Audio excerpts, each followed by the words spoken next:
No. ¿Qué tal? Buenas. ¿Qué tal? Hola, buenas tardes. Bueno, bienvenidos. Vamos a dar comienzo a la actividad. Primeramente, agradecerle a nuestro orador, al profesor Héctor Fiorini, a quien ahora voy a presentar, y obviamente a todo el público presente, docentes, alumnos, ingresantes. Nosotros todos los años y todos los semestres, en realidad, hacemos una charla de apertura del ciclo lectivo con algún profesor invitado. Hoy vamos a tener el placer de escuchar al profesor Héctor Fiorini, que muchos ya lo conocerán, ha sido docente de muchos de nosotros en espacios de cursos, en diferentes materias. Recién veníamos hablando, un desafío es la variedad en el auditorio, porque tenemos alumnos que están finalizando su curso de ambientación, su curso de ingreso a la carrera, así que va a ser casi el primer contacto con la psicología, y tenemos alumnos de diferentes comisiones de segundo, tercero y hasta cuarto año, así que hay algunos graduados también. Así que bueno, es un público muy variado. Confiamos en que cada uno va a poder aprovechar a su modo la disertación del profesor Fiorini. Bueno, la charla va a estar centrada en el abordaje de situaciones de crisis, tanto con enfoques individuales, grupales, desde el modelo básicamente de las psicoterapias psicoanalíticas breves. Voy a hacer una breve presentación del profesor Fiorini y bueno, luego lo voy a dejar a él que continúe con su presentación y la disertación. El doctor Fiorini es médico psiquiatra, ha sido durante muchos años titular de la materia clínica psicológica y psicoterapias en la Universidad de Buenos Aires, en la Facultad de Psicología, y titular de materias de clínica en otras universidades. Profesor invitado en un montón de universidades de España, Italia, en el Instituto de Psicoanálisis de Nueva York, de un montón de países de Latinoamérica, Brasil, Uruguay, Sudamérica. Bueno, la verdad es que ha sido profesor invitado en multiplicidad de instituciones, colegios de psicólogos, y tiene una vasta cantidad de libros publicados. Por ejemplo, de su autoría, El campo teórico y clínico de las psicoterapias psicoanalíticas, Estructuras y abordajes de las psicoterapias psicoanalíticas, Teoría y técnica de psicoterapia, El psiquismo creador, entre otros. Así que bueno, vamos a tener el placer de escucharlo hoy. Muchas gracias. Bueno, Denis, muchas gracias por la invitación. La verdad que cuando me entero ahora que esto no se podrá bajar, ¿no? ¿Por qué no? Cortado. Bueno. Hagamos cambio. Bueno, ahí. A ver, Está prendido ese voy a micrófono ya igual. Decía que cuando me entero por Denise ahora de la composición del grupo, digo, bueno, ¿y ahora cómo hago? Porque algunos de ustedes están ingresando a la psicología y otros están avanzados en materias ya de cuarto, de tercero. Entonces, yo voy a optar por hablar a un nivel de la mayor claridad posible de la clínica, que si somos más claros en la clínica, posiblemente eso sirva para todos los niveles, digamos. De modo que mi trabajo va a ser tratar de poner en, conceptos, básicamente del psicoanálisis, de un modo tal que puedan ser seguidos incluso por un periodista, porque me dijeron que también venía un periodista a escuchar, así que alguien que tampoco está cursando psicología. A mí el tema crisis me interesa mucho hace tiempo, porque ya vamos a ver, lo vamos a ir comentando también, estamos en un planeta que favorece más las situaciones de crisis que las situaciones estables. Me pareció interesante en ese sentido un comentario de Eliseo Verón, profesor de sociología con mucho trabajo de investigación en Francia, un gran sociólogo nuestro, ¿no? Que Verón decía así: en una época la noción de crisis, por ejemplo en sociología, tomaba momentos inestables en sistemas que en otros momentos eran estables, de modo que se podían establecer momentos no críticos, momentos críticos, recuperación de equilibrios a momentos no críticos. Dice, eso ha desaparecido, ahora es la crisis permanente. Me impresionó lo de Verón, porque yo en la clínica no lo había llegado a pensar así, pero si pensamos que el trasfondo del planeta que habitamos se podría llamar la crisis permanente, ahí tenemos que movernos ya en algo que no era lo que tradicionalmente esperábamos. De todas maneras, la crisis de un país no impide que una persona pueda con su vida estabilizar algunas zonas aunque otras se muevan. Es decir, hacemos diferencia de niveles entre individuo, grupo, institución, comunidad, culturas. Cada sistema y subsistema tiene sus propias regulaciones. Pero de todas maneras, lo de Verón por lo menos ponía una alerta. Decía, no esperen ustedes vivir muy estables, ¿no? Y un filósofo, Gilles Deleuze, que a mí me interesa hace años, Deleuze decía, el arte de vivir ahora lo enseña el surf. Ola, ola, ola, ola, y hay que ir con la ola, digamos, ver cómo se evita el choque de frente con la ola, cómo se toma el movimiento favorable de otra ola. Me parecía que la imagen del surf también entraba bien con lo de Verón, ¿no? Hay que aprender a surfear en muchos planos de la vida ahora. Lo cierto es que el tema en psicoanálisis no tiene una tradición muy clara, porque fíjense lo que pasaba con Freud.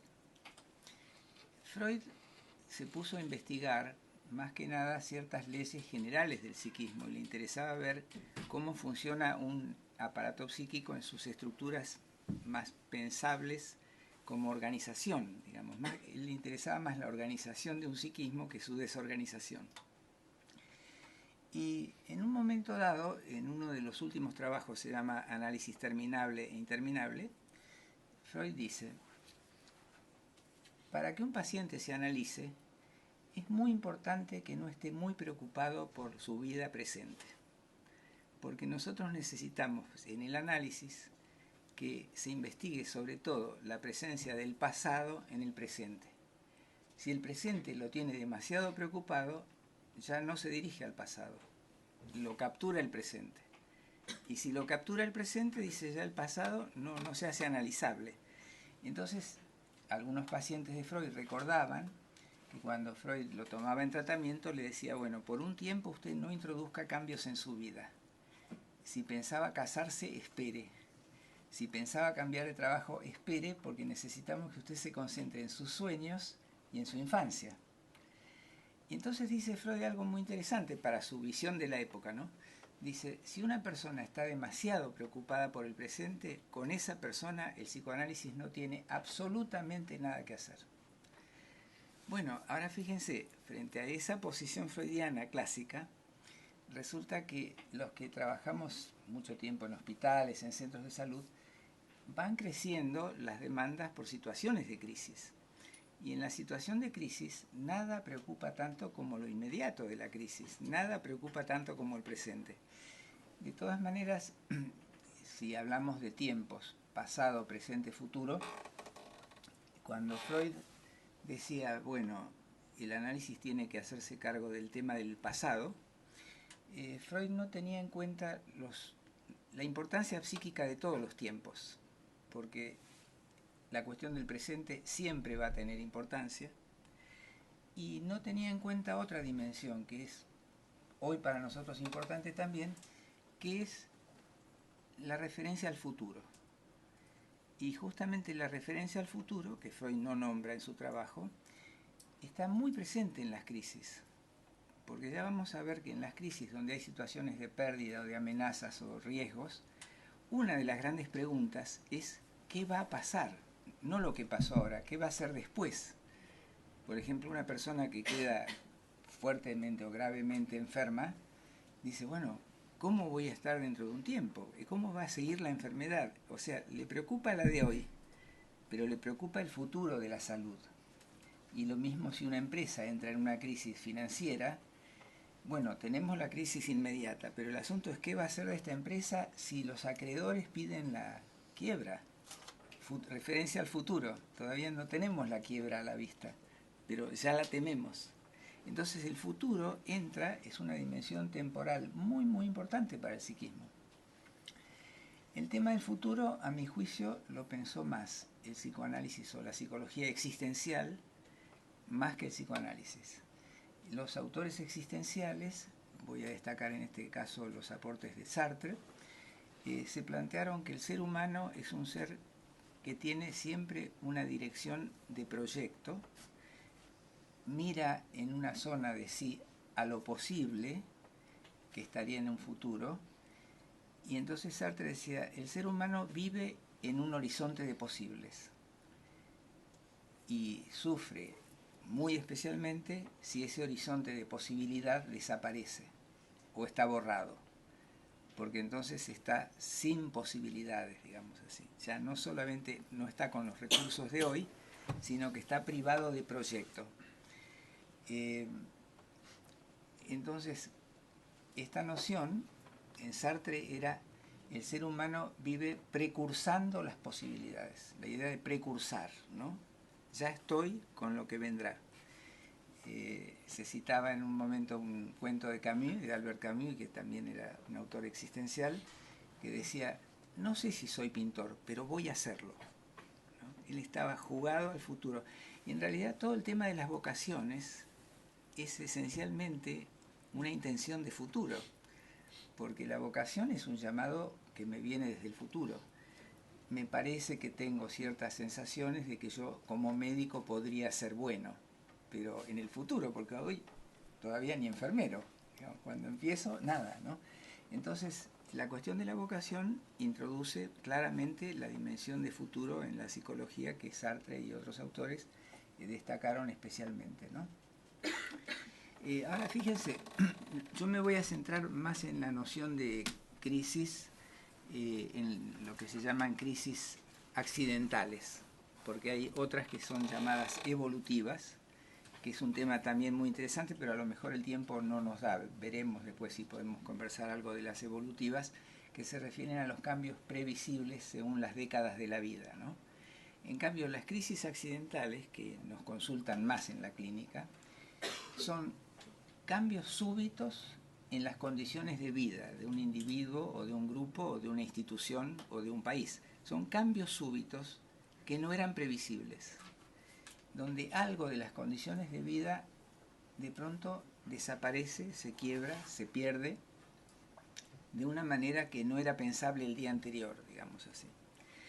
Entonces el gran tema es el impacto primero que el psiquismo recibe cuando el horizonte de vida, la imagen de vida que estaba construida, cambia drásticamente. La experiencia más fuerte en medicina es cuando aparece un diagnóstico de alguna enfermedad seria y la persona hasta ese momento no la tenía. Entonces, cuando no la tenía, la vida pintaba de una manera y ahora que apareció, pinta otra cosa. Ya desapareció la vida que había, ¿no? Y eso a veces dramáticamente se juega en un rato.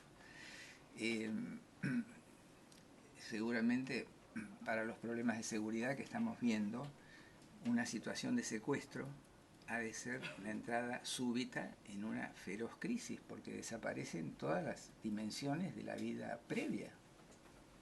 Cuando la persona no sabe de ahí en adelante qué puede pasar, le desaparece de entrada como una seguridad básica, digamos, ¿no? Esa seguridad es barrida en ese momento y a partir de ahí, ¿qué irá a pasar? Es toda una pregunta enorme, ¿no? Es un agujero. Anda así. Entonces,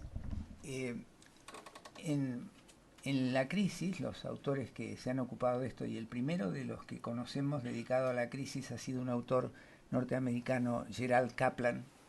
Tiene un libro, Principios de Psiquiatría Preventiva, que trata bastante bien el tema, a mi juicio. Entonces el planteo con el problema de la crisis es el primer impacto que recibe el psiquismo, que es un impacto de shock. Es un impacto paralizante. La persona está confusa por lo que acaba de ocurrir y de aparecerle en el piso o en el techo de su vida.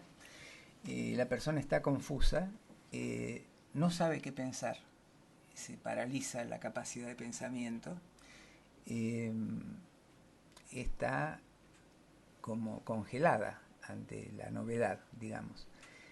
Y en cualquier tipo de crisis, normales o patológicas, ya vamos a ver, hay un primer tiempo de parálisis, que introduce también una confusión. La persona ante el impacto no sabe qué pensar, todavía no sabe si es cierto, con lo cual se le confunde fantasía y realidad, ¿no?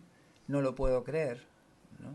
Muchas veces la primera reacción es rechazar esa nueva realidad impactante y no creerla, y tomarse un tiempo de demorar la película. Es decir, no, a esta escena de la película no llego, vuelvo a la escena anterior y ya veré cuándo desemboco en la escena última, digamos. El psiquismo se defiende de la irrupción de angustia o de miedos importantes, ¿no? Entonces, ya en los desarrollos de Kaplan estaba planteado así: hay un cursar de la crisis, que es lo que podríamos llamar la crisis normal, y hay otro curso de la crisis que desemboca en la crisis patológica. Vamos a comentar un poquito las diferencias. En la crisis normal, la persona está con el shock, con la parálisis, con la confusión, no sabe qué pensar, no duerme, no come, está angustiada, y no sabe qué respuesta darle a la situación nueva que se ha planteado. Carece de respuesta, no encuentra respuesta. Pero al cabo de un tiempo, dice Kaplan, al cabo de algunas semanas, o a lo mejor un par de meses, a lo mejor 3 meses, alguna respuesta se imagina o toma el consejo de alguien que le aconseja: bueno, mira, ahora que cambió la situación, te conviene esto otro. Toma alguna sugerencia y empieza a buscar respuestas, digamos. Y la búsqueda de respuestas sería el curso de la crisis normal. Kaplan era medio optimista y decía que la crisis normal duraba 6 semanas, pero eso era en Estados Unidos hace mucho tiempo. Nosotros hemos visto que, al menos en América del Sur, una crisis normal puede durar unos cuantos meses. La persona puede estar unos cuantos meses sin saber para dónde agarrar, y en algún momento empieza a encontrar alguna respuesta y empieza a salir. Supongamos la persona que quedó súbitamente desocupada, al principio se encierra en su casa, tal vez no encuentra respuestas, y al cabo de un tiempo dice: bueno, empezaré a hacer contactos, empezaré a llamar, y sale de la situación de parálisis, ¿no? Cualquier duda sobre lo que voy planteando me dicen, lo aclaramos, ¿no? Yo esto creo que puede ser claro, pero ustedes dirán si lo es. En la crisis patológica el problema es bastante diferente.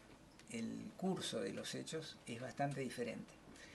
Porque la persona que empieza con parálisis, confusión, angustia, insomnio, no sabe qué pensar, en lugar de encontrar alguna respuesta, cada vez encuentra menos. Y la variable tiempo hace que todo el malestar que tenía crezca. En lugar de crecer, digamos, si estaba un poco angustiado, en la crisis normal la angustia va cediendo, en la crisis patológica va aumentando. Y hay una serie de fenómenos de retroalimentación en la crisis patológica, donde la persona que está angustiada se angustia más por estarlo, y si tiene insomnio, tiene más insomnio porque le afecta el insomnio, y si tiene confusión, cada vez tiene mayor confusión, y entonces todos los síntomas de la crisis van creciendo, se van agravando. Y ahí la variable tiempo es muy importante, porque si la persona recibe ayuda en un primer tiempo, tal vez pueda recomponerse la situación, pero si se deja correr el tiempo, que es lo que suele ocurrir porque la persona está deprimida y está pesimista, entonces cuando alguien decide intervenir, ya ha crecido mucho esta retroalimentación negativa, que es: cada vez está más inseguro, cada vez está más confuso, más no sabiendo encontrar respuestas, ¿no? Algunos han dicho que las crisis contienen 2 dimensiones, riesgo y oportunidad. Se entiende que oportunidad destacaría que a veces, después de un cambio súbito, la persona encuentra una reorganización que mejora sus condiciones. Alguien dice: bueno, qué desastre, me echaron de esta empresa, pero a lo mejor con el tiempo encuentra un trabajo más satisfactorio. Entonces la crisis fue la oportunidad. Pero los autores que trabajan en la clínica de las crisis dicen: sí, pero atención, que antes de ser oportunidad, la crisis es riesgo. Entonces vamos a comentar un poco los riesgos de la crisis. El primer riesgo es de orden médico. Esto lo destaco porque si un psicólogo recibe un paciente en crisis, lo primero que tiene que pensar es que esa persona tiene que tener un examen médico. porque la dinámica de la crisis hace que se empiece a alterar el organismo. Yo empecé por el insomnio, pero la persona está inapetente, tiene trastornos digestivos, puede tener trastornos circulatorios, es común que la presión arterial suba, puede tener taquicardia, o sea, aceleración cardíaca, y además una movilización de todo el sistema glandular, hormonal, porque se moviliza la glándula suprarrenal, entonces hay hormonas que se empiezan a desequilibrar, propio de lo que se ha llamado el estrés, la situación de estrés, que es una situación hormonal perturbada en sus equilibrios, ¿no? Entonces, lo primero que nosotros necesitamos hacer es que un examen médico nos diga cómo está ese organismo que a lo mejor lleva 3 meses en crisis, 4 meses en crisis. Y hay que tomar algunas medidas que, si la persona está muy deprimida y muy angustiada, 5 o 6 meses después, vamos a necesitar alguna medicación ansiolítica y alguna medicación antidepresiva para ayudar a que los síntomas se detengan antes. Entonces, vamos a poner en marcha una intervención psicoterapéutica, pero con la ayuda de alguna psicodroga en dosis medianas o pequeñas y por tiempos no muy prolongados. Pero a lo mejor un antidepresivo en la crisis patológica se toma 3 o 4 meses y luego pasa ese periodo y se puede retirar la medicación.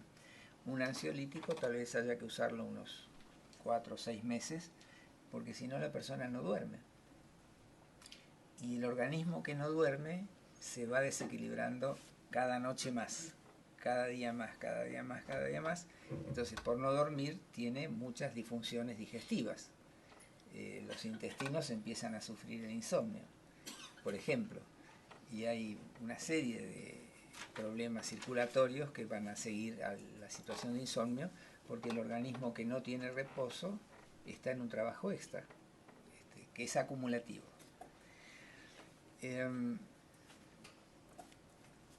Hay entonces una serie de situaciones que vamos a chequear por el lado médico, y en ese sentido hay que hacerse la idea de que un terapeuta no debiera atender solo la crisis, sino que lo ideal es que formemos un equipo.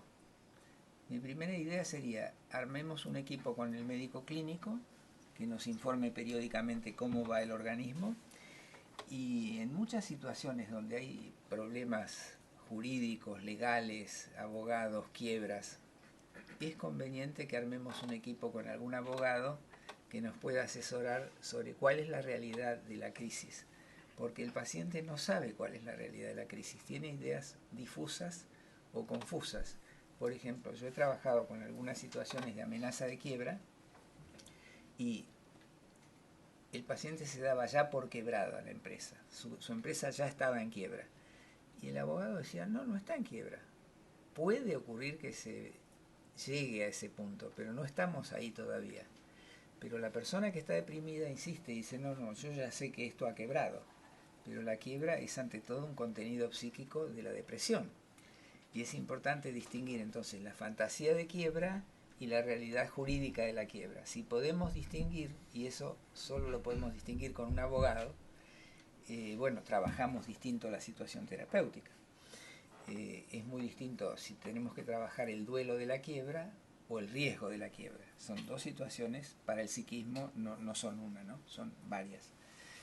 Entonces, yo recuerdo que un día le comentaba a un equipo de psicoanalistas clásicos, esto de armar equipo, por ejemplo, con un abogado, y no lo podían creer, porque decían, ¿pero qué tiene que ver un abogado con el fantasma de quiebra? Bueno, el abogado tiene que ver con la realidad, no con el fantasma. Con el fantasma lidiamos nosotros. Pero si él no nos aclara cuál es la realidad de la quiebra o no quiebra, ¿de qué fantasma vamos a hablar? Del que fantaseamos. Pero ese es un círculo a lo Berkeley, digamos, un psiquismo que no sale de sí mismo.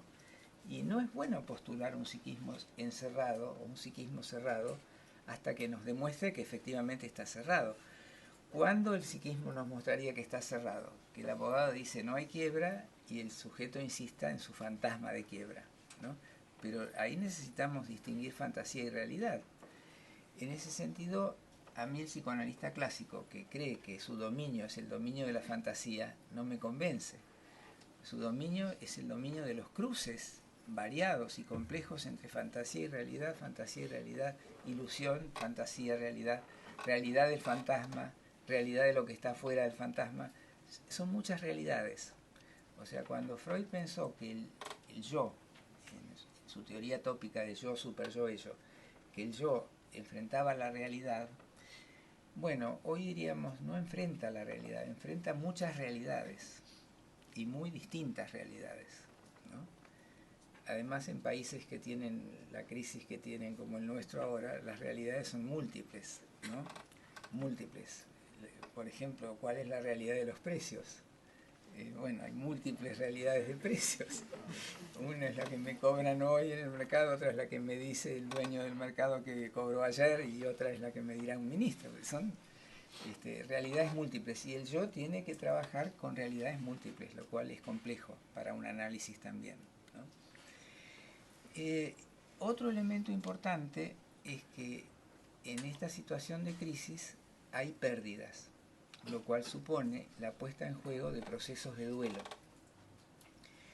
Y me voy a detener un momento en esto porque es muy interesante el problema del duelo en la crisis. Crisis, la palabra crisis viene del griego krinein, que quiere decir decisión. Y el tema es interesante porque la persona puede rechazar las pérdidas, negarlas, y entonces negar la crisis, o aceptar las pérdidas y entrar en la crisis. Y esa sería una decisión clave, ¿no? La decisión es, ¿tomo lo real que se vino cambiado o me mantengo en el antes de la crisis y niego, rechazo, ejerzo diversos mecanismos de defensa, disocio, proyecto, hago otras cosas que suponen rechazar la crisis? Entonces, un tema interesante es si la persona puede vivir internamente, en tanto psiquismo, consciente e inconsciente, la decisión de, bueno, esto pasó y ahora estoy en esta, digamos, ¿no? Si el sujeto está en esta, está avanzando en un proceso de duelo. Si no, puede negar mucho tiempo lo que pasó y a lo mejor entonces la quiebra avanza o la enfermedad avanza, ¿no? Los procesos críticos avanzan y la persona no entró en la crisis, ¿no? Como decía una periodista norteamericana, si me demoro, empieza en la crisis sin mí. Muchas veces estaremos tentados, digamos, de frenar la película, ¿no? Frenar la película hasta que me muestren otra película, en todo caso mágicamente me cambien de película. Entonces aparecen los procesos de duelo con un cortejo de fenómenos depresivos con los que vamos a trabajar también para que la persona pueda tomar más contacto y más conciencia con qué es lo que realmente pasa. Algunos autores dicen que parte de nuestro trabajo en la crisis es construir una imagen de la realidad de la crisis. ¿Qué es lo que se perdió? ¿Qué es lo que está amenazado? ¿Cuál es el riesgo? Porque la persona no vive exactamente esa crisis, sino la que su psiquismo capta y deforma, y acepta y niega, es decir, tiene un registro irregular de los hechos, ¿no? Y nosotros tenemos un trabajo por hacer, que es ir aclarando en qué crisis estamos, digamos así, ¿no? De qué se trataba. No sé qué tiempo tenemos ahora, porque a partir de eso... Una hora, un cuarto. Un rato tenemos. Sí, nos quedará media hora más. Tenemos un rato, bueno. Media hora más. Primero les voy a contar algo de una crisis, para que podamos hablar de esto, de cuál es la realidad de la crisis, y después por ahí seguimos con alguna cuestión teórica. ¿Hasta acá alguien quisiera comentar algo o preguntar algo? Por ahora no entramos en crisis. Les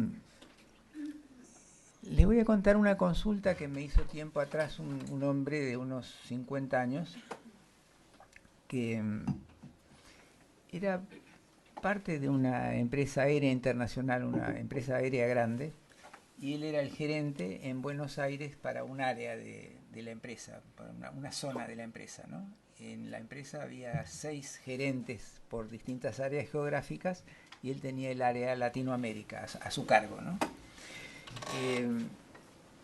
Entonces viene este hombre a la primera entrevista y yo le digo, bueno, ¿qué lo hace buscar consulta? ¿Qué lo trae por acá? Y dice, mire, yo vengo porque me volví tarado, me volví estúpido. Bueno, ¿y en qué consiste esto? Mire, no sé, lloro y no tengo la menor idea de por qué, soy un tarado. En cualquier momento me pongo a llorar. Pero usted no puede relacionar esto con nada, absolutamente con nada.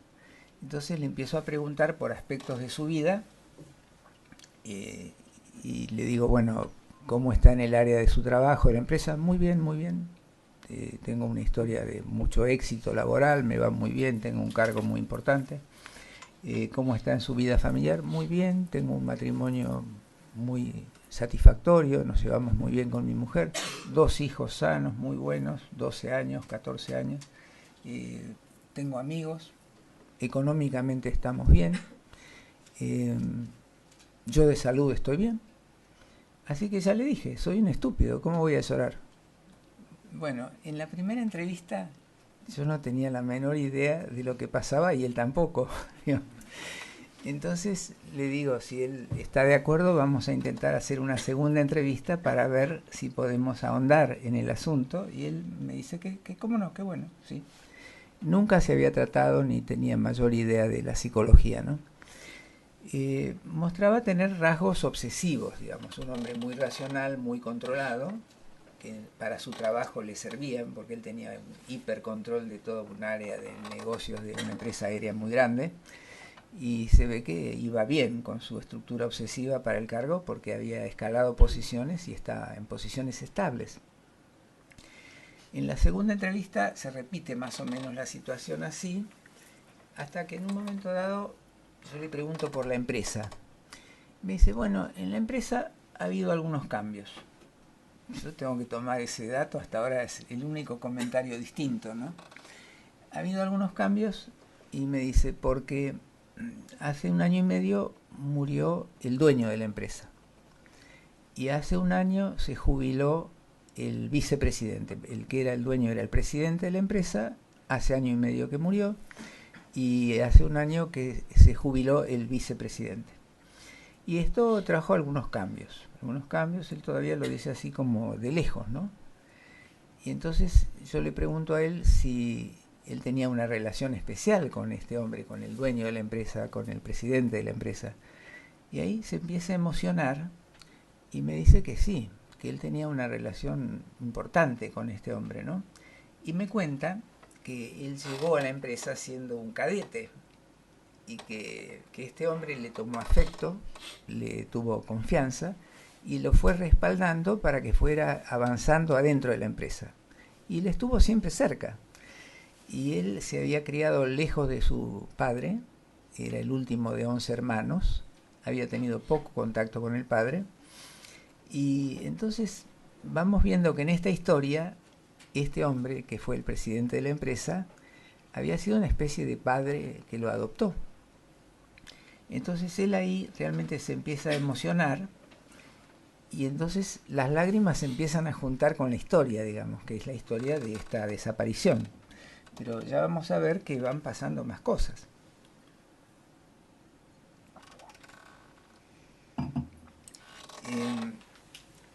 Yo le pregunto entonces por la empresa y él me dice que bueno, que los cambios ahora están temiendo que sean más grandes porque se están haciendo cargo de la empresa los herederos.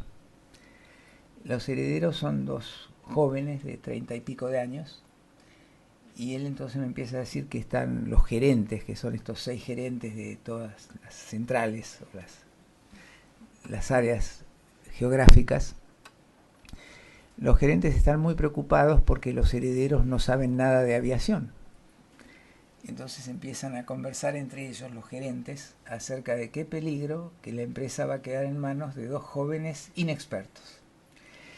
Entonces me empieza a contar los chismes que corren adentro de la organización, que dicen que estos jóvenes vienen con ganas de echarlos a los gerentes porque les molestan, piensan que son viejos y además que quieren cambiar toda la empresa. Bueno, esos dos rumores, digamos, que los podrían echar a todos ellos y que quieren cambiar toda la empresa, son dos anuncios a futuro que están creando un clima muy persecutorio en este hombre y en el grupo de los gerentes. Entonces yo empiezo a explorar con él, sigo avanzando en la exploración y me cuenta que los gerentes se comunican los 6 todo el tiempo, como grupo, para ver qué pasa. Y es que están como en un pie de guerra con los nuevos dueños. Guerra sorda, porque nadie dice nada, pero los chismes van y vienen, los rumores van y vienen, y ellos ven cómo le van a hacer la guerra a los herederos para que no tomen el control y les desarmen la empresa que ellos quieren. Digamos.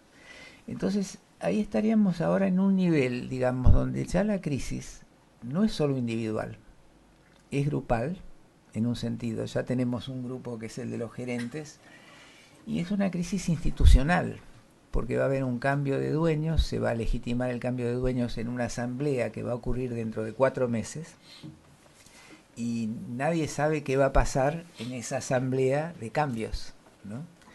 Entonces tenemos una crisis que es a la vez individual, grupal, institucional, ¿no?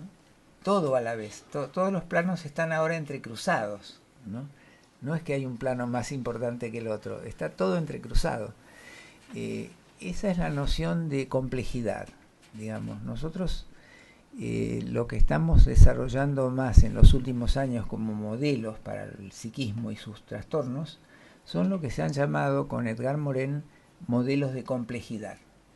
La idea de complejidad es la de muchos planos de determinaciones entrelazadas, entrecruzadas, actuando todos a la vez. No es que hay un plano más importante que el otro. Todos entrecruzados actuando unos sobre otros, ¿no?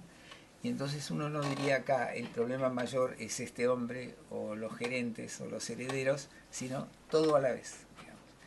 Si yo puedo hacer una lectura del todo a la vez, puedo encontrar más determinantes en juego.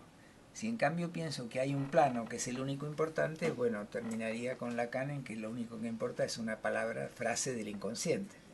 Pero nunca una situación psíquica se reduce a una frase del inconsciente, aunque a veces una frase puede ser importante. Supongamos que uno de los herederos dijera el mundo tiene que cambiar, bueno, ahí la frase sería muy importante, pero a veces la frase no es decisiva, es muy variable, digamos, qué representa en la clínica una determinada frase. A veces representa mucho y a veces no es eso, sino más la acción que el decir. No siempre el decir es lo decisivo. A veces lo que habla es más la acción y el decir acompaña al hacer.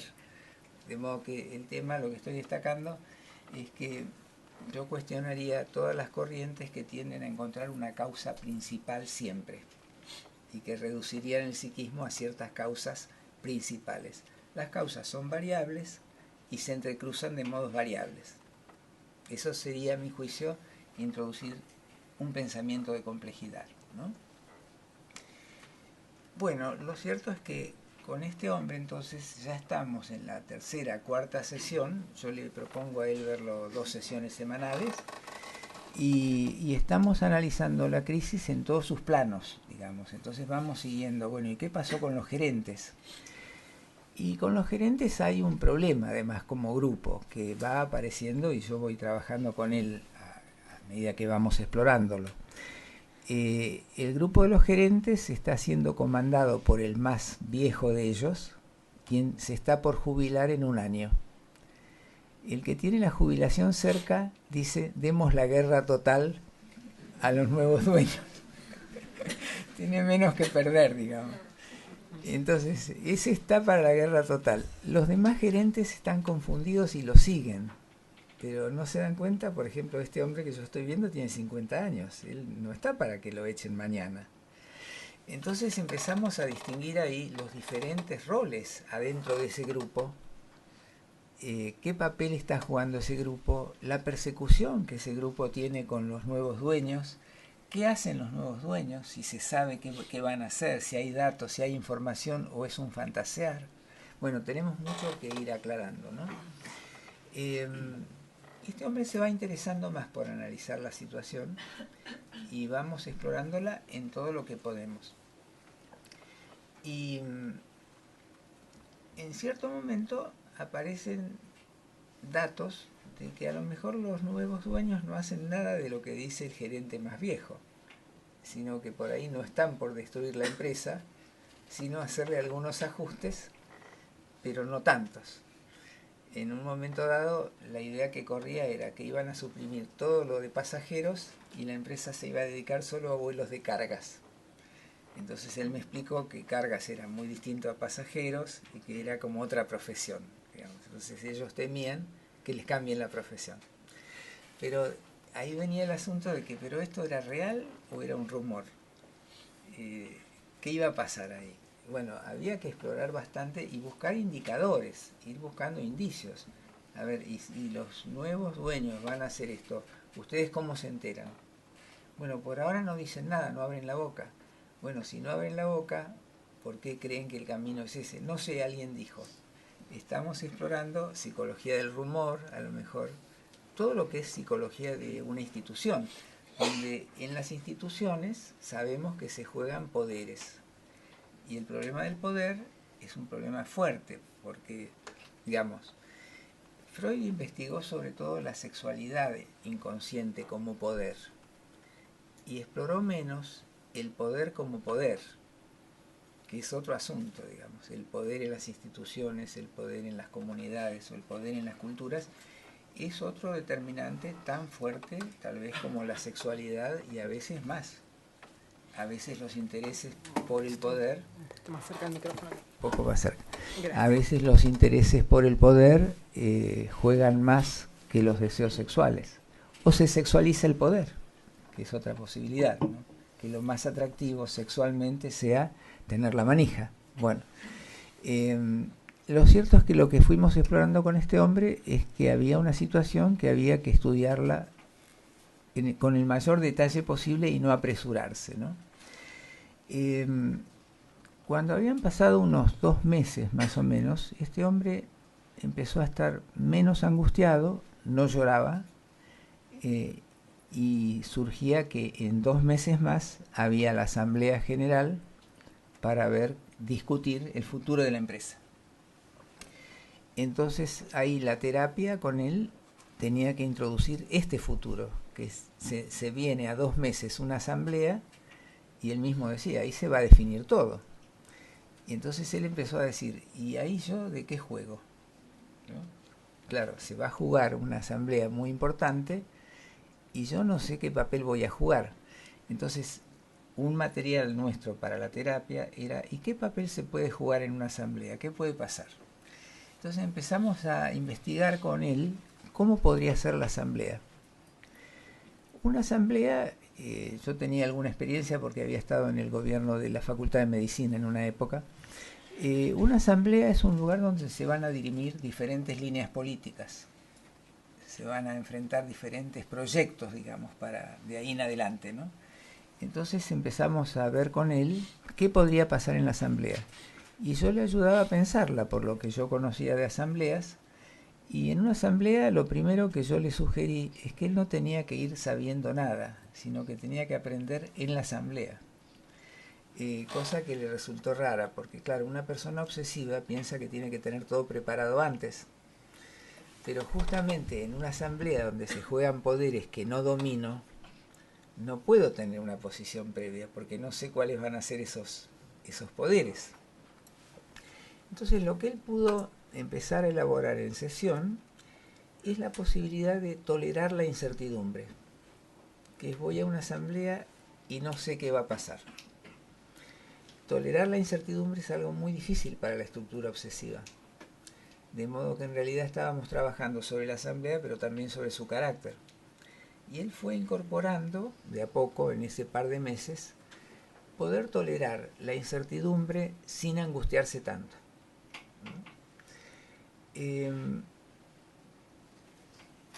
Fue a la asamblea con menos angustia y con la idea de que ahí vería qué era lo que pasaba. Bueno, se hizo la asamblea, fíjense, curioso. Los nuevos dueños no propusieron los grandes cambios, que era lo temido, sino que propusieron algunos ajustes, algunos reajustes, pero básicamente plantearon a los gerentes, les preguntaron cómo veían el futuro de la empresa. Y entonces cuando les preguntaron cómo veían el futuro de la empresa, este hombre, por ser el más joven de los gerentes, tenía una visión más cercana a la edad de los nuevos dueños, que tenían 30 y pico, y él tenía 50 y los otros gerentes tenían más de 60. Entonces en la asamblea, que duró 3 días, él intervino recién en el segundo día y en el tercero. Y vimos después que a él lo escucharon mucho, tal vez porque estaba más cerca de la otra generación. Entonces cuando él vuelve de la asamblea me dice, miren, me fue muy bien. ¿Qué le pasó? Me ascendieron. Resulta que uno de los cambios que surgieron en esa asamblea era que nombraban una especie de supergerente, coordinador del grupo de gerentes, y lo nombraron a él. Él estaba muy asombrado, pero después, recapitulando, pensamos juntos, bueno, tal vez usted logró conciliar o unir más o acercar más posiciones que otros, ¿no? Lo cierto es que él sale adelante entonces con un ascenso de una crisis seria que tenía planteada la empresa, y la empresa sigue, la empresa continúa, no entra en ninguna gran crisis como empresa, no tiene grandes conmociones, y él queda muy agradecido de esta terapia, que duró 5 meses, digamos, porque él en el 5.º mes se tuvo que ir a hacer cargo del cargo de supergerente, digamos, a New York, ¿no? Entonces, como él quedó muy agradecido, muy asombrado, porque él nunca se había tratado, quedó muy asombrado de todo lo que había podido aclarar. Entonces, una vez por año me mandaba un mensaje para contarme qué pasaba, a través de un amigo de él que es un psicoanalista de acá. Y me fue contando, me fue mandando mensajes durante los siguientes 10 años, que yo no lo volví a ver, que todo iba muy bien. Entonces quiere decir que él se afirmó en su desarrollo, pudo avanzar, y lo que abriría como duda, digamos, el después de todo esto, él se trató poco tiempo, es qué le podría pasar a él cuando le toque jubilarse. Porque la estructura obsesiva vive con el eje puesto en el trabajo, depende mucho del trabajo, su estima depende de su éxito laboral en muchos casos, y en este caso es posible que la jubilación le traiga a él, cuando le toque, alguna otra conmoción, pero ya verá, si empieza a llorar de nuevo y no se da cuenta, va a poder pensarlo, digamos. ¿Algún punto que les pueda suscitar el relato? Porque yo estoy súper sintetizando estos 5 meses de terapia, ¿no? Si uno se detiene sesión por sesión, hay muchos detalles para ver, pero estoy haciendo una síntesis de una crisis que evoluciona en poco tiempo, ¿no? ¿Alguien tiene alguna pregunta, algún comentario? ¿Qué pasó con el grupo de gerentes? ¿Qué pasó con el grupo de gerentes? El que estaba más enojado se jubiló antes. Se ve que no aguantó que cambiara el poder hacia este hombre, más joven, ¿no? Posiblemente, porque él había sido mucho tiempo el líder de ese grupo. Entonces probablemente no tolerar el cambio de roles, de liderazgos, ¿no? Acá dijeron además no hizo terapia. Seguro que nunca hizo. Seguramente nunca hizo. O hizo después. Pero sí, es muy pertinente la pregunta, pienso, porque ese hombre estaba muy jugado a que o seguía todo como él decía, o había que romper todo, ¿no? Demasiado jugado a la tradición, donde él había sido el capo de los gerentes, digamos, ¿no? ¿Qué otra cosa? A ver. Perdón. Sí. ¿Qué le pasó con su angustia? Sí, gracias.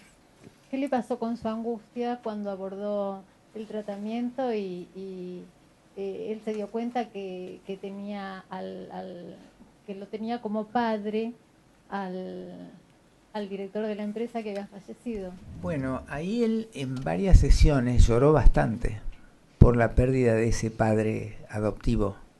Lloró bastante, y para los procesos de duelo llorar bastante es un acto del psiquismo muy saludable, él estaba trabado porque en su país de origen, él no era argentino, sino de otro país latinoamericano, un hombre no llora. Él lo decía muy claramente eso, a él lo habían formado en la idea que el hombre no llora. Ahora, si no llora, está jorobado porque no puede hacer procesos de duelo. Se los tiene que tragar todos enteros, digamos, ¿no?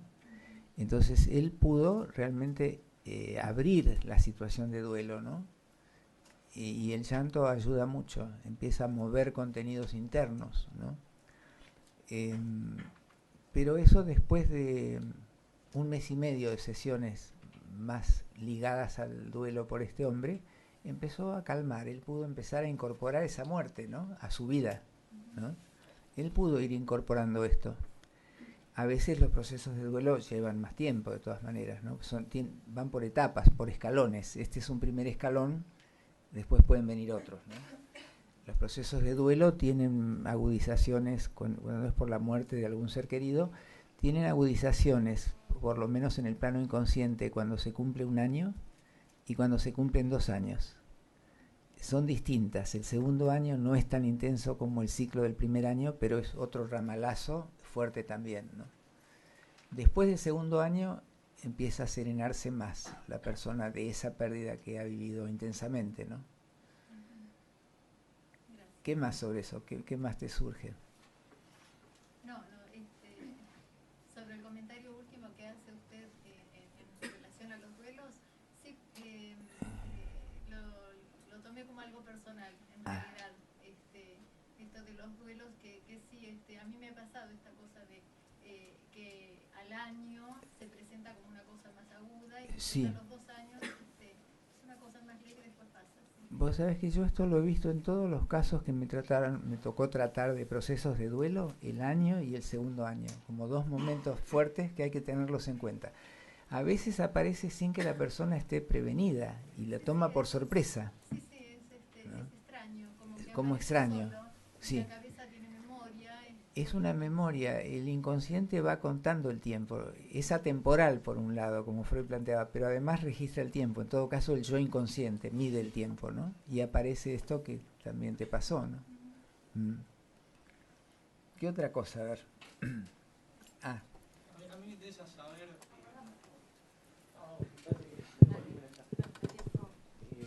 Me interesa saber más que nada el componente obsesivo que tenía esta persona. Sí.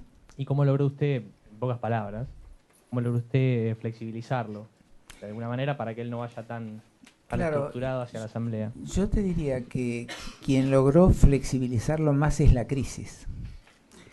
Porque hasta ese momento yo le preguntaba por la historia de su vida y él nunca había estado angustiado, no sabía lo que era la angustia. 50 años. Nunca había tenido un momento de angustia. O sea que la crisis le trajo la novedad de que la angustia existe. Y entonces sería como traerle la novedad de que el psiquismo existe. Él se encontró ante la evidencia de su psiquismo, digamos, que hasta ese momento para él el psiquismo era un aparato de conocimiento para el trabajo. Él decía no tener problemas con nadie. Bueno, porque la estructura obsesiva trata de no tenerlos, por lo tanto no se entera. Supongamos que tiene problemas con el padre o con la madre o con hermanos, no se entera, porque él ha decretado que él no debe tener problemas y puede, por un cierto tiempo, negarlos, ¿no? Entonces, la crisis se ocupó de flexibilizar lo más importante, digamos. Yo creo que lo que yo logré es llamarle la atención sobre la realidad de una asamblea, decisiones de poder, que él nunca las había pensado. Él vivía dentro de un sistema de poder, pero no lo pensaba como tal. Él estaba concentrado en cuestiones de eficiencia laboral, digamos, o eficiencia comercial. Lo que le introdujo la terapia son otras dimensiones que él no había pensado antes, ¿no? Pero me pareció un hombre inteligente porque pescaba rápidamente un asunto, o sea, lo pescaba y lo seguía, ¿no? Es muy importante la participación de la inteligencia en la terapia, el trabajo del pensamiento, digamos, es la importancia del trabajo de pensamiento, ¿no? Este hombre tenía una capacidad interesante de poder pensar los problemas, con ayuda, él solo no podía ir, pero cuando uno le proponía pensar en una dirección, él la tomaba muy bien, ¿no? trabajaba con el asunto, ¿no?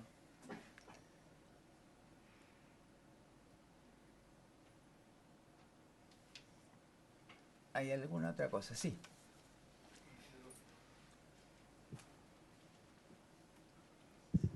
Sí, ¿tuvo acceso a saber cuál era la relación entre el presidente que falleció y el director más que finalmente se jubiló?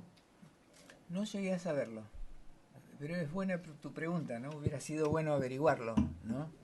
Hubiera sido bueno Claro, porque averiguarlo. de repente digo, capaz que había una cuestión también de competencia en ese rol paterno o... Claro, claro, posiblemente sí. Sí, sí, creo que lo que estás imaginando es pensable, que había un director oficial y un director extraoficial, que sería el líder del grupo de los gerentes. Posiblemente sí, ¿no? Si se me hubiera ocurrido lo averiguaba. Pero ocurre que en una terapia se juegan tantas cosas a la vez que muchas no llegamos a pensarlas, o las pensamos después, ¿no? Pensamos después y decimos, uy, qué macana, no se me ocurrió. Yo creo que ese era un tema interesante de análisis de la institución, el que trajiste ahora, ¿no? Sí. Sobre todo la terapia es muy exigente porque son muchos asuntos en muchos planos, minuto a minuto, y uno toma alguno, pero otros le pasan, ¿no? Que es lo que es muy exigente también de una terapia de grupo, que en un grupo hay múltiples mensajes simultáneos y el coordinador puede tomar alguno, ¿no? Selecciona alguno, pero con la sensación de que le pasan los galgos por el costado todo el tiempo, ¿no? Muchos mensajes a la vez. Esa es la limitación que tenemos en el oficio, digamos. Tomamos algunos elementos, otro terapeuta toma otros, cada terapeuta toma elementos distintos también, ese es un elemento interesante. Cada terapeuta trabaja distinto porque su mente registra otras zonas y cada uno registra con zonas que tienen que ver con su historia o la historia de sus familiares. Cada uno de nosotros tiene una zona de registro y alguna zona oscura que no registramos bien, y otro terapeuta registra esa otra zona mejor, digamos, ¿no? Esto que digo ahora tiende a cuestionar las escuelas que creen que todos debiéramos trabajar igual. El supuesto de alguna escuela es, bueno, todos pensamos de la misma manera, un inconsciente. No, en realidad es un supuesto que no se cumple. Cada terapeuta tiene otros procesos emocionales e intelectuales distintos, ¿no? A mí sobre esto me resultó interesante lo que se viene haciendo de estudios de inteligencia en Harvard, donde hay un equipo que hace años que está estudiando tipos de inteligencia, ¿no? Y entre los tipos de inteligencia aparece que algunos de nosotros tenemos una inteligencia analítico-conceptual y otros una inteligencia práctica y otros una inteligencia creadora. Son diferentes modos de pensamiento que procesan distinto la información. Entonces, cada terapeuta debe tener combinaciones distintas de estas diferentes inteligencias, ¿no? Esto hace que cuando se cotejan los modos de pensar una sesión entre distintos analistas, muchos no coincidan, porque uno repara más en esta frase y otro repara más en otra frase, ¿no? Entonces, yo si trabajo con un equipo de gente, le digo, bueno, partamos de la base de que no vamos a coincidir. Después, si se producen coincidencias, es interesante coincidencia, pero cuando no, es normal. Y es interesante la complementariedad, ¿no? Exactamente, claro, claro. El trabajo en equipo, el trabajo en grupos, hace que nos podamos complementar, ¿no? ¿Qué otra cosa? A ver. Bueno, sigo un poquito adelante. El caso lo dejamos ahí comentado, digamos. Uno nunca sabe hasta dónde un caso sigue o no sigue en la indagación del mismo, ¿no?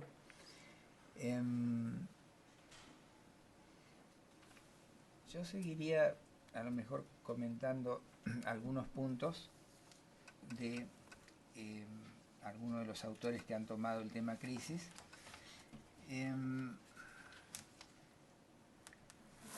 Bueno, voy a tomar una definición de la crisis que sintetice algo de lo que hablamos, pero mostrando el panorama de conjunto, ¿no? Hay un autor que trabaja en un hospital de crisis en Texas, de apellido de origen alemán, Sly-Keu.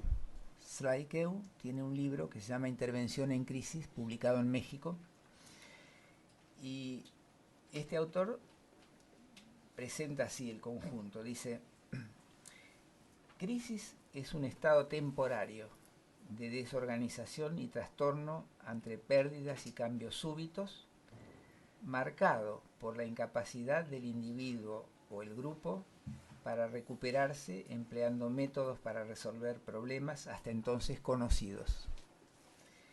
Configura así un estado potencial incierto, ambiguo. Puede dar resultados negativos o positivos.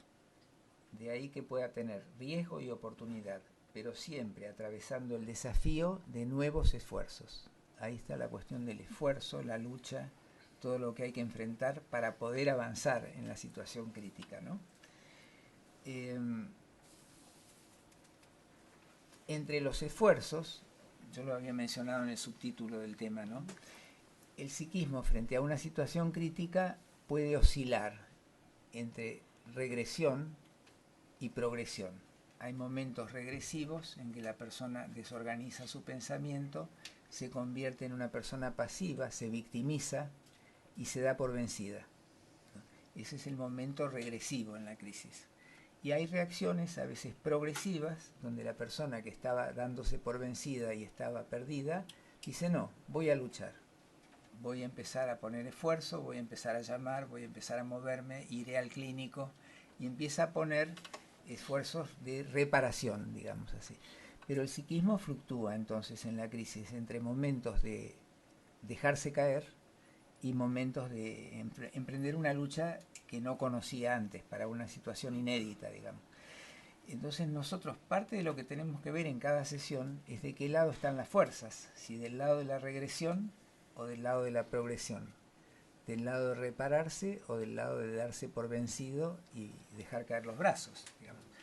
Y no hay una conducta única. En una sesión puede haber momentos regresivos, momentos progresivos. Tenemos que ver el movimiento de la sesión, digamos así, y el movimiento entre sesiones. La persona viene más inclinada a la visión de fracaso o a veces más a inclinarse a enfrentar el desafío, digamos. Entonces tenemos un psiquismo que se mueve y oscila. No tenemos un psiquismo estable, tenemos un psiquismo inestable en la crisis, ¿no? Y trabajar con la inestabilidad supone para el terapeuta estar muy atento a los movimientos que minuto a minuto están pasando en cada sesión. Porque me interesa este comentario. Un paciente no es toda la sesión el mismo. Entra de una manera, avanzamos, está de otra y se va de otra. Y el que entró y el que sale no es la misma persona. Es la misma, pero no la misma. Si no pescamos esto, decimos: y bueno, es la sesión con un obsesivo, ¿qué quiere que le diga? Pero entonces lo pienso estáticamente como en tanto obsesivo. El prejuicio de suponer que yo tengo el diagnóstico y que eso dice ya el comportamiento, hace que alguien diga: y bueno, fue la sesión de una histérica. Pero ese es un error de concepto, porque lo que yo me tengo que preguntar en la sesión de la supuesta paciente histérica es: ¿en qué momentos tuvo comportamiento histérico y en qué momentos en sesión no fue una histérica? Tuvo otros comportamientos no histéricos. Entonces, lo que acá quiero destacar es que entre lo psicopatológico y los potenciales de salud hay imbricaciones y hay fluctuaciones. De modo que yo no puedo decir voy a tener la sesión con el enfermo o voy a tener la sesión con el sano, sino con mezclas móviles de potenciales de salud y fuerzas de negatividad y de enfermedad. Así. Esto hace de cada sesión, en cada momento, algo abierto. No sabemos cómo sigue la sesión. Estamos en sesión, estamos trabajando un problema y no sabemos qué pasa dentro de 10 minutos. Nadie lo puede prever eso. porque nadie sabe cómo es el proceso. El proceso es un movimiento abierto de cuestiones, ¿no? No siempre las teorías suponen esto, porque hay teorías que suponen que el psiquismo es más homogéneo. Dice, bueno, es la sesión de una persona histérica, van a aparecer los problemas A, B y C de la histeria. No, a veces no, a veces aparecen otras conductas diferentes, ¿no? Por ejemplo, un hombre obsesivo es previsible que tenga fuerte rivalidad con un terapeuta hombre. Este hombre que yo les estoy contando mostraba más rivalidad en la primera y segunda entrevista, porque me miraba como diciendo, y yo le voy a contar a usted mi vida, la verdad que yo soy gerente, yo tengo mando sobre gente, que me voy a estar acá contando mi vida. Pero después de la tercera o cuarta entrevista, fue un hombre que no tuvo una rivalidad de transferencia muy marcada, porque aceptó un trabajo en equipo nuestro, un trabajo de cooperación mutua, y no prevaleció la transferencia. Entonces recuerdo que los autores kleinianos, por ejemplo, hubieran arruinado este tratamiento, porque un autor kleiniano presupone que lo esencial es interpretar la transferencia, y sobre todo la transferencia negativa, pero a veces se la interpretan cuando el paciente no la vive. Yo he sido paciente de analistas kleinianos, entonces sé de qué les estoy hablando.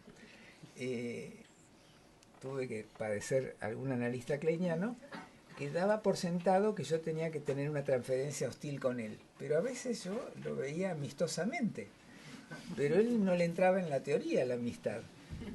Entonces, como no le entraba en la teoría, insistía en que, cosa que los kleinianos fue típico, si usted es amistoso es porque está encubriendo el odio. Y cuando no lo encubre es directamente odioso. Pero el amistoso no se salvaba. No podíamos ser buenos. En la línea kleiniana no éramos buenos. El psiquismo era malo. Y hasta que no sacara toda la maldad, eso no se curaba. Bueno, lo curioso es que entonces el analista kleiniano creaba una situación persecutoria. Porque claro, si piensan que yo lo odio, yo me persigo ya con el que piensa que lo odio. Con lo cual generaban el fenómeno que habían teorizado. Lo que la teoría predecía, efectivamente era inducido. Yo me acuerdo que me agarraba unas rabias en sesión, porque todo estaba previsto por la teoría, digamos, ¿no? Una teoría exageradamente volcada hacia un lado, que sería el lado de la destrucción y el mal. Para Klein, si uno atravesaba todas las esferas del mal y la destrucción, un día se podía poner un poquito bueno. Pero para eso había que pasar unos 8 o 10 años en transferencia negativa, digamos. Bueno, este hombre, yo les contaba, tenía poca rivalidad de transferencia conmigo, y yo no la iba a inventar. Teníamos una relación de cooperación amistosa, que no es conveniente interferir cuando funciona. Acá vale la pena el comentario acerca de Klein y los kleinianos. La transferencia interesa cuando se recorta como figura, y entonces yo veo aparecer algo hostil. Pero si no está, no me tengo que centrar en que por algo no está, por algo escondido. Tengo que esperar que aparezcan indicios como una figura esbozada de hostilidad o destructividad o negatividad. Bueno, muchas veces los kleinianos no hacían eso, sino que tiraban al bulto, digamos. Entonces era el problema de una teoría que revelaba ciertas zonas del psiquismo de un modo interesante, pero un poco unilaterales, ¿no? En general, las teorías que se ponen de moda son aquellas que simplifican los fenómenos psíquicos, porque parece que si lo simplifican, entonces fuera más claro el asunto.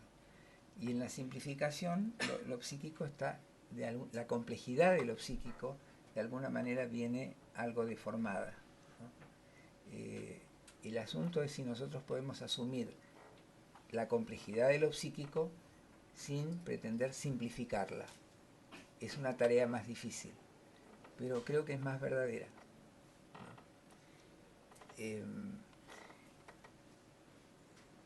Yo tendría objeciones similares para todas las corrientes que sientan algún tipo de ortodoxia.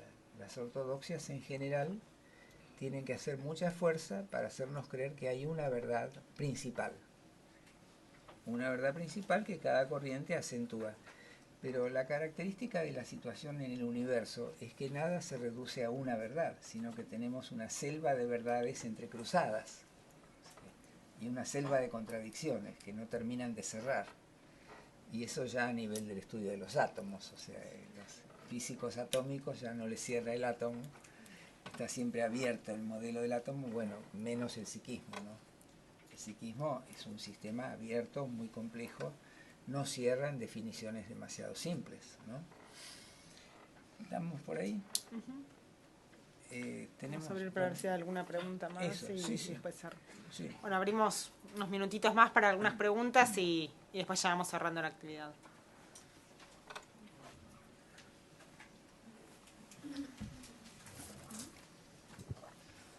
Recién mencionaba el paciente que va cambiando su postura frente a la sesión, Sí. las ganas de progresar y a veces estas actitudes más regresivas o de darle lugar al fracaso. Como terapeuta, ¿cómo ve la utilidad de darle un espacio a ese sentir el fracaso? Por parte del paciente, me refiero, ¿no? Bueno. ¿Tiene una utilidad? A eso me refiero. Bueno, fíjate, cada caso es diferente, ¿no? O sea que nada lo podemos generalizar para toda la clínica, pero hay muchas situaciones donde trabajar sobre situaciones de pérdida, de impotencia, de duelo, es un trabajo muy fecundo. Si la persona puede vivir con más contacto interno sus emociones ante el fracaso o la pérdida, está pudiendo profundizar el contacto consigo mismo. Eso suele ser un paso terapéutico muy, muy productivo, ¿no? Muy productivo. A la inversa, si la persona racionaliza la pérdida, pero no puede vivir la emoción de la pérdida, eso no cala muy hondo, ¿no? Nosotros más vale tenemos que tratar de no caer en el razonar sobre la pérdida, sino poder experimentarla. Creo que vos apuntarías a eso, a la importancia de vivir la experiencia, ¿no? La experiencia de la pérdida. Claro, claro, sí, para capitalizar el espacio en donde no se ve un esfuerzo por progresar por parte del paciente, eso es. Si el paciente no conecta con eso, claro, ahí la función del terapeuta muchas veces es llevarlo hacia esa zona, como orientar o guiar la búsqueda, en el sentido de, mire, usted todavía no vivió la realidad de la muerte de su padre. Me cuenta que murió, pero ¿qué le pasó con eso? ¿No? Ahí hay una parte de lo que vos nombrás, que es el terapeuta tiene que vivir procesos de duelo en su propio análisis y en su propia vida para saber que hay que poder vivirlos. Eso hace ya nuestra formación de experiencia de vida como terapeutas, ¿no?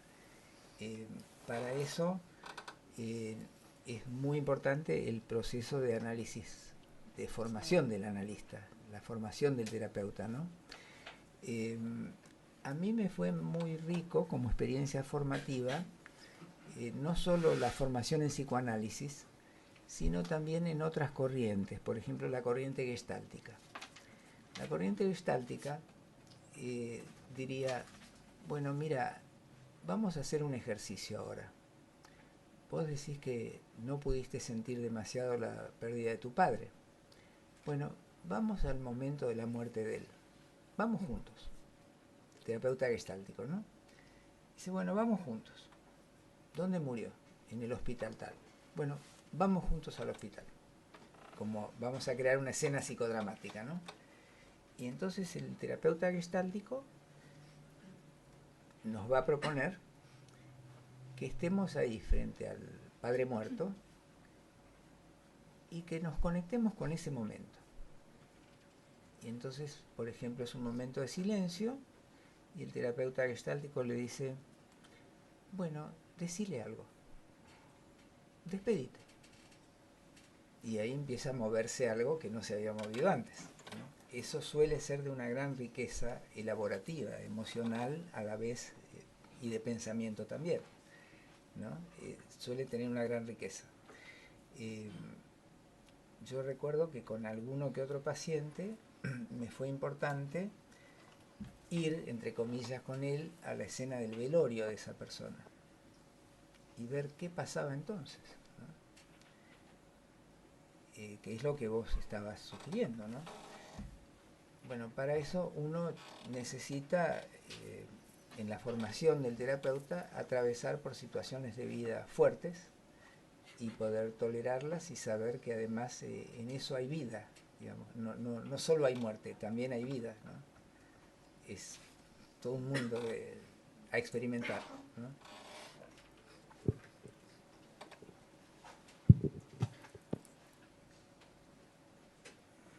¿Alguna otra pregunta? Bueno, nuevamente agradecerles a todos, al profesor Fiorini y a todo el público. Y bueno, esperamos poder contar con muchas actividades más de este tipo.